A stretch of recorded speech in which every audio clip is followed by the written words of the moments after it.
Mukminun baris wau nggih bakas naku, aku ya bakas naku.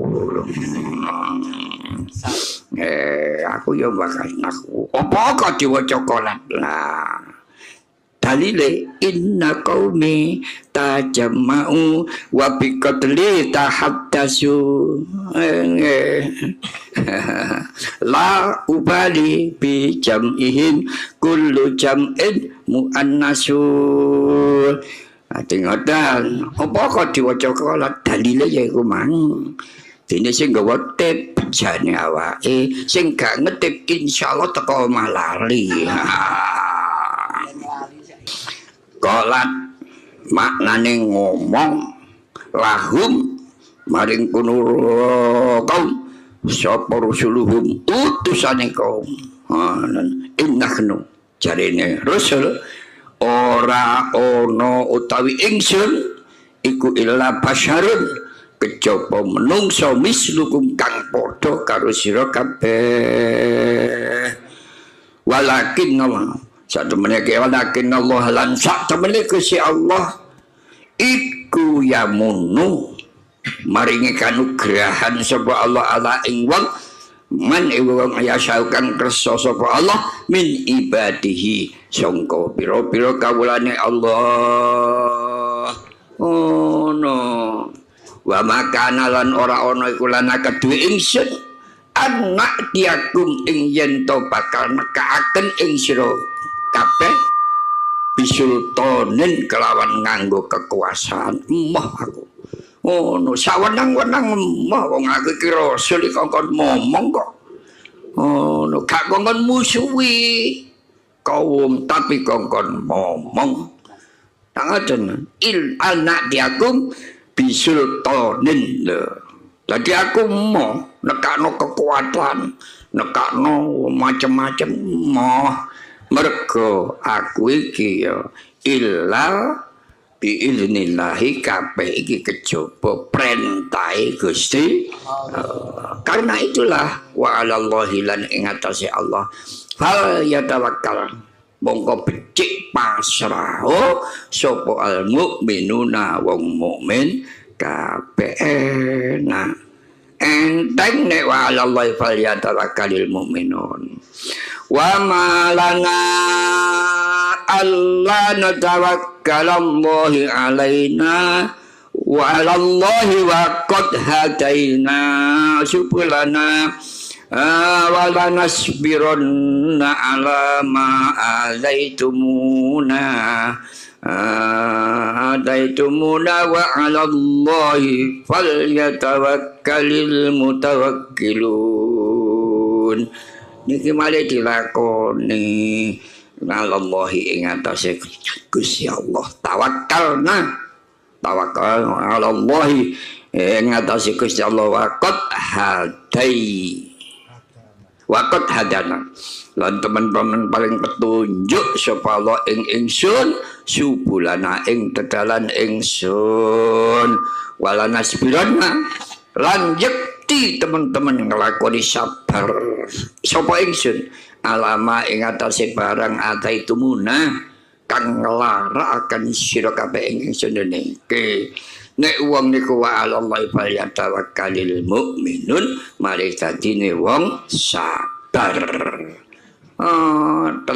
Wa 'alallahi lan atase Gusti Allah falyatawakkal mongko becik pasrah sira kabeh sapa mutawakkiluna wong kang padha pasrah kabeh. Terus meningkat wong kafir niku meningkat. Wa qala alladziina kafaru lirusulihim lanukhrijannakum min ardina aw la ta'udunna fi millatina. Rasul dilana kon karek milih. Aku iki mampu ngetokno sangka negara kene. Gak tak aku dadi bangsaku. Apa tah nomor loro kon gelem balik gak jelasno agamamu tapi kon balik nang agamane mbah-mbahku ditarik. Nanti Rasul niku ditari ambek kaume. Kon gelem melok mbah-mbahku utawa kon metu teko negara kene. Jawab Rasul ya napa? Fa'auha ilaihim rabbuhum lanuhlikan nadzalimin. Aja cilik ati, gak usah kon melok wong sing gak iman nang Gusti Allah. Oh no, masyaallah. Tadi Gusti Allah niki paring dasar dateng Rasul fa'auha mongko paring wahyu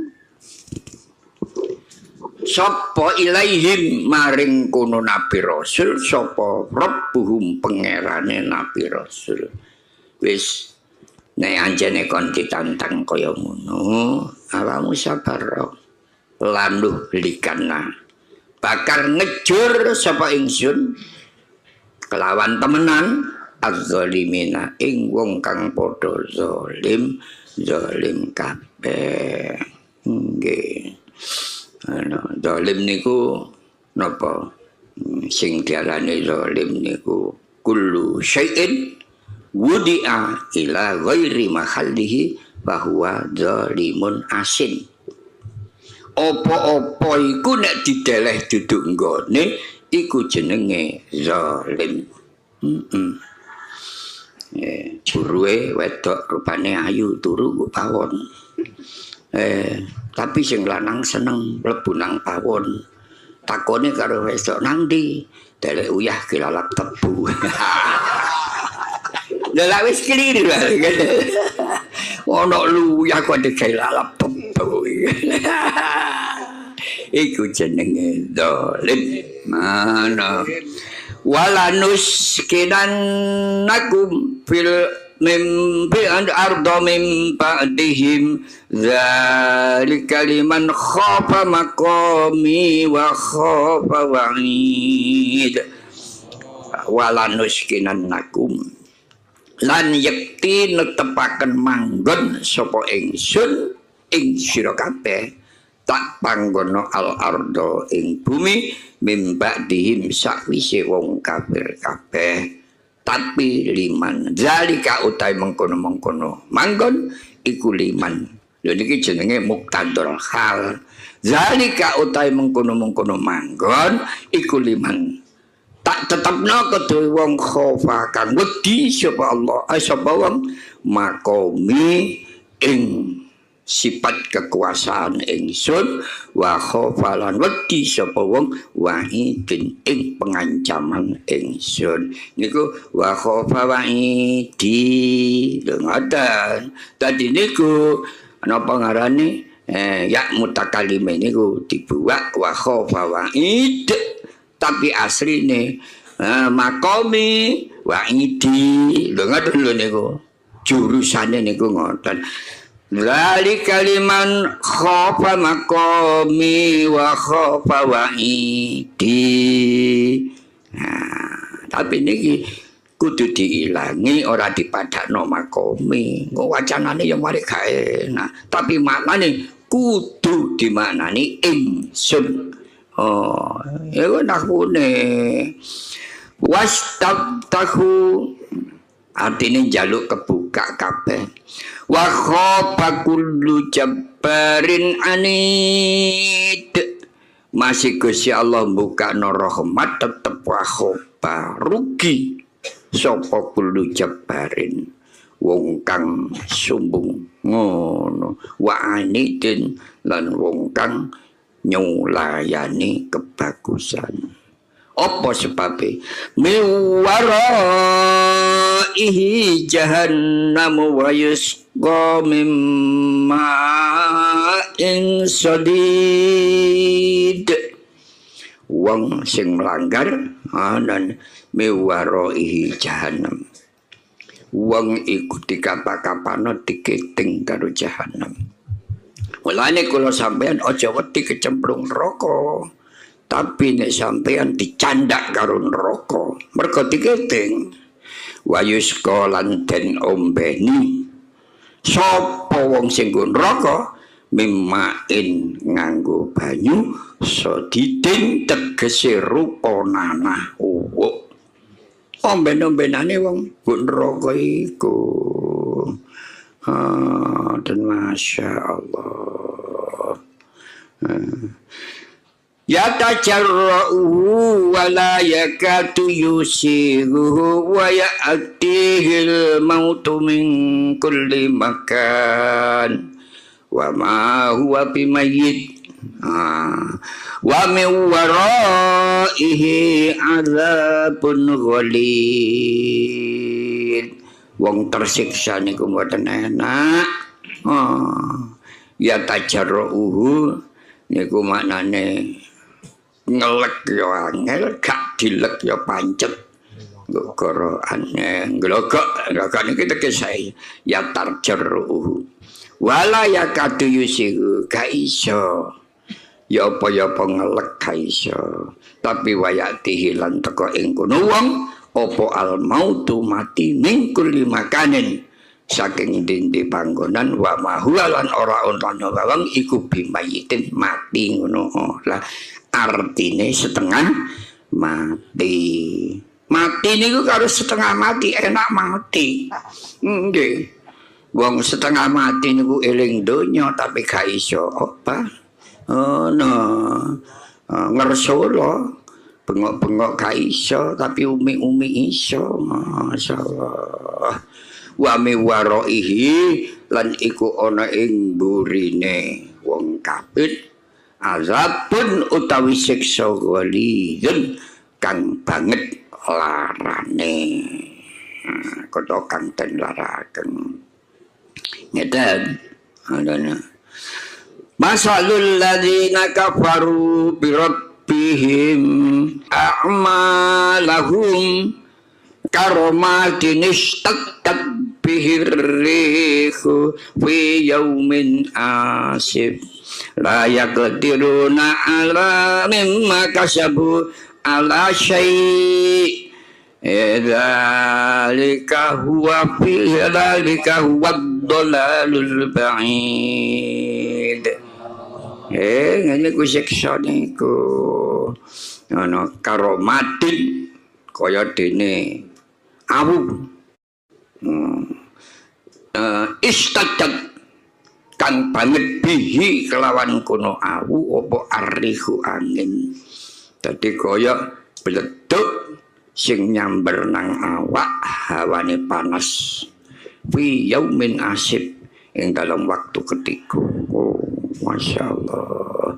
Layak diruna ora padha mampu kabeh mimma sangka dening barang kasabu kan padha usaha kabeh ala syai'in ing atase siji. Gak mampu nolak niku lho gak mampu. Zalika utawi mengkono-mengkono siksa wa utawi dalik iku ad-dalalu kena dialane kesasar al-baidu kang abdul. Lan niku kula kalih panjenengan kesasar niku wenang. Tapi aja sampai ado-ado. Ngono lho.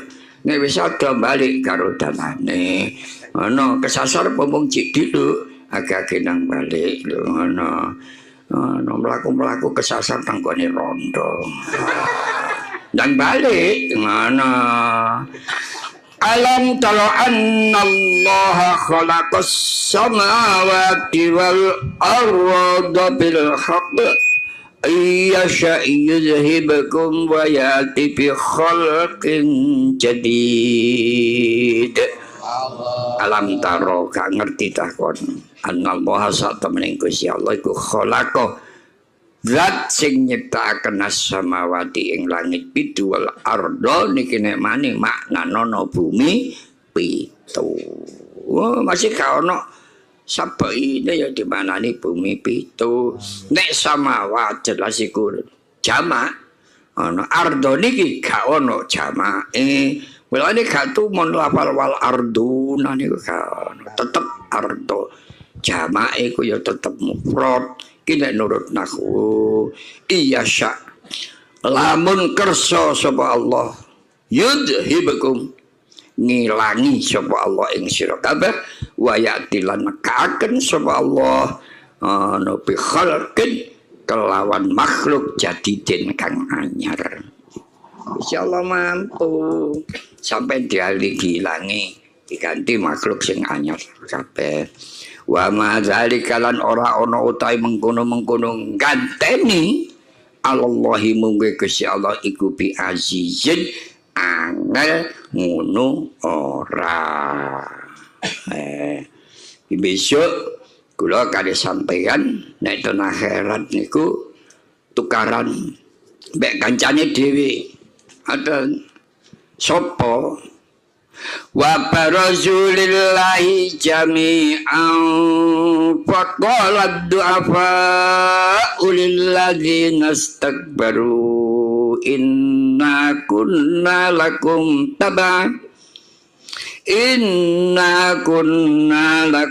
taba'an fahal antum mughnuna anna min adzabillahi min syai' qalu law hadana Allahu lahadainakum sawa'un alaina ajazina am sabarna wa ma lana min makhis. Besok niku paido-paidoan upama wong niku gak ngelono wong sing oleh petunjuk ambek wong sing kesasar. Nek wong petunjuk, wong sing oleh petunjuk ambek wong kesasar, wong sing oleh petunjuk niku mesti nuduhno dalan. Tapi nek padha kesasare ya tukaran. Fakola ngongko ngomong sapa du'afa wong sing apes-apes. Lilladzina maring wong-wong istakbaru kang padha gumedhe sapa ladina. Wong sing apes-apes niku maido. Inna satemene aku ngono lakum maring sira kabeh iku tabaan dadi penganut. Kang aku biyen niku nganut sampeyan. Wal antum mongko apa tawi sira kabeh iku mughnuna bisa nyelametno kabeh ana saking ingsun. Min azabilai sangka dene siksane Allah min syai'in sangka suwiji-wiji. Jarene biyen niku melok sampeyan niku mesti bagian dunia akhirat. Sampai tak elok iku padha kesasare kaya ngene. Iso tak gak sampai nulungi aku. Jawab ya napa kalu, jawab sapa pimpinan sing kesasar dengan. Sing dielok ini kok lauhadana lamun paring hidayah maring ingsun sapa Allah Gusti Allah lahatainaku yakti aku paring pituduh nang awakmu kabeh. Lah aku kok oleh hidayah ini tak tutun sawaun alaina wis saiki padha-padha ajazin. Ya Allah insyaallah. Nanti malih pungkasane malana mim makhis wis pokoke ngene wis ayo dilakoni bareng. Masyaallah. Mulane setan niku nek dinut nggo mriku mesti bantah. Wa qala syaitanu ngaten lamma kudiyal amru innallaha wa'adakum wa'dal haqq. Oh no. Masyaallah wa wa'adtukum fa akhlaftukum wa ma kana liya alaikum min sultanin illa an ta'autukum fastajabtum li. Ngoten jarine setan ngoten wala talumuni walumu anfusakum ma ana bi musyrikhikum wa ma antum bi musyrikhi inni kafartu bima asyraktumuni min qabl inna adh-dhalimina lahum adzabun alim. Tadi setan niku ganggu wong, tapi wong sing diganggu keblondor. Mbok kono paido-paidoan. Wakola lho ngaten. lan ngucap sopo asyaitonu setan lama kudia semangsane den putus opo al amru urusan setan niku ngomong lapokan kelono aku wa qala syaitanu lama kudia al amru innallaha satamene Gusti Allah iku wa'adakum janjeni sapa Allah ing sira kabeh wa'dal haqqi kelawan janji kang bener kan gak bisa kasih nuturi ojo nganut setan wa wa'atukum lan janji sapa ingsun ing sira kabeh wa akhlaqtukum mongko nyulayani sapa ingsun ing sira kabeh ngoten wa makana liyang lan aku gak duwe apa-apa lakalaikum ing nafsi sira kabeh min sultanin duweni kemampuan ora illa antautukum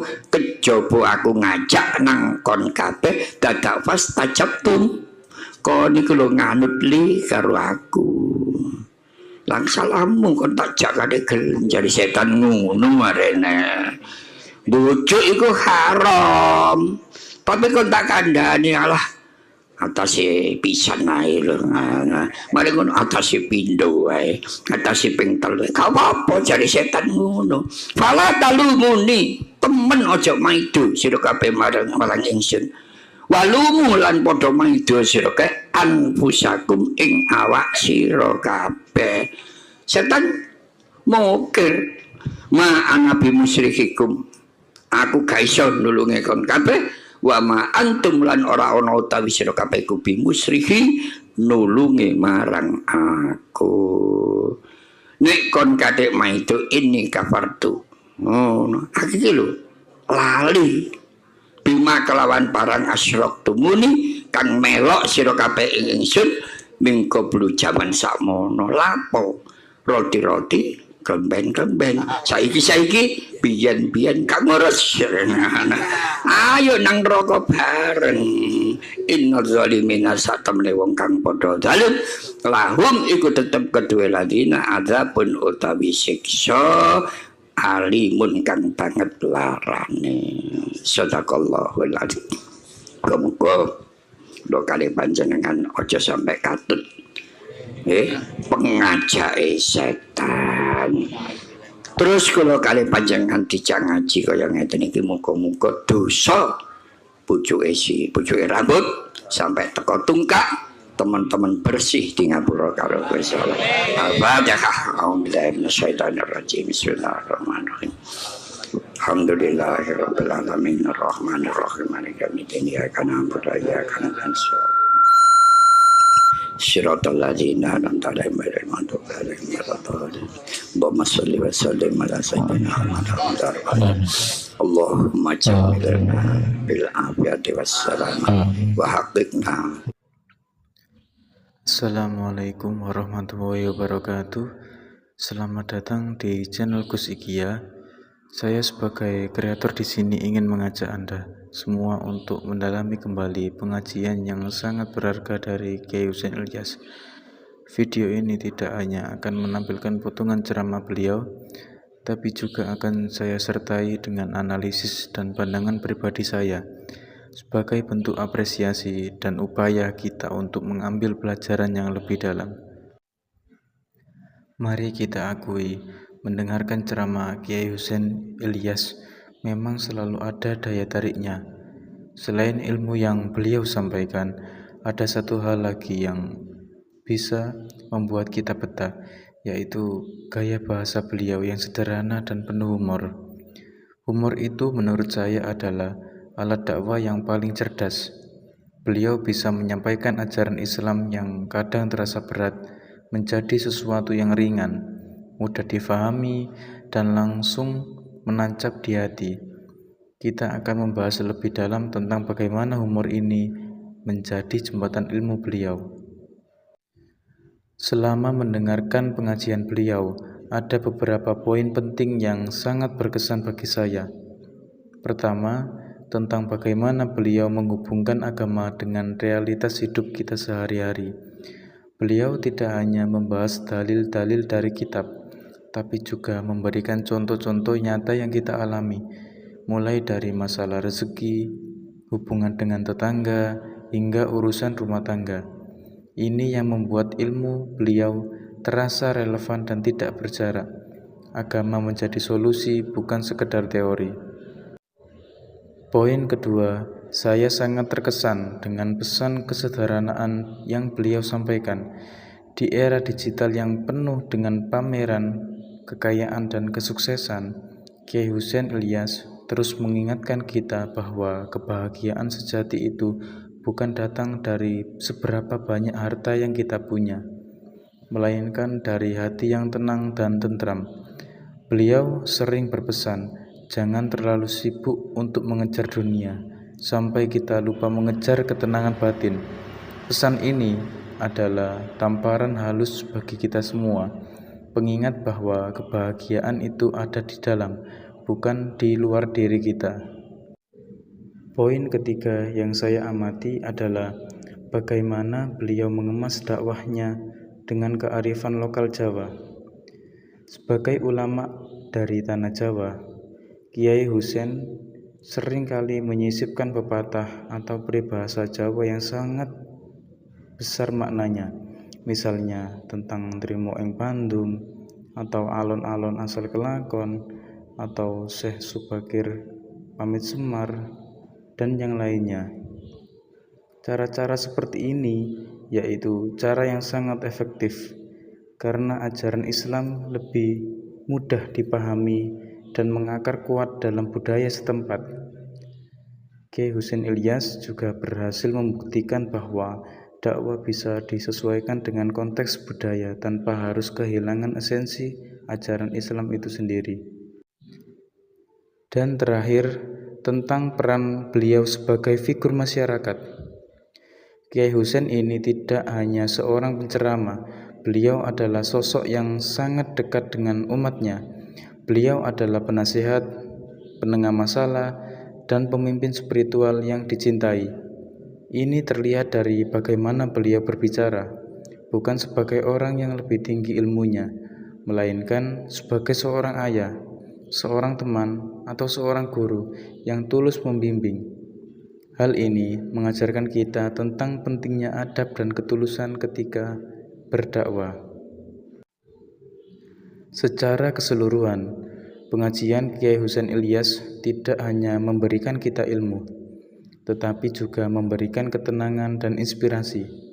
Dari video ini, kita belajar bahwa keutamaan sabar dan ikhlas itu bukan hanya sekedar teori, tapi sebuah kekuatan batin untuk menjalani hidup. Kita juga diajarkan untuk selalu introspeksi diri, memperbaiki diri sendiri terlebih dahulu, sebelum sibuk mencari-cari kesalahan orang lain. Pesan beliau yang paling berharga bagi saya adalah Islam itu mudah, damai, dan solusi bagi semua masalah kita. Kiai Hussein berhasil menyampaikan pesan itu dengan cara yang sangat membumi. Saya harap video ini bisa menjadi pengingat bagi kita semua untuk terus belajar, mengambil hikmah, dan mengamalkan ilmu yang kita dapat. Terima kasih sudah menyimak. Jangan lupa tulis pendapat kalian di kolom komentar. Assalamualaikum warahmatullahi wabarakatuh.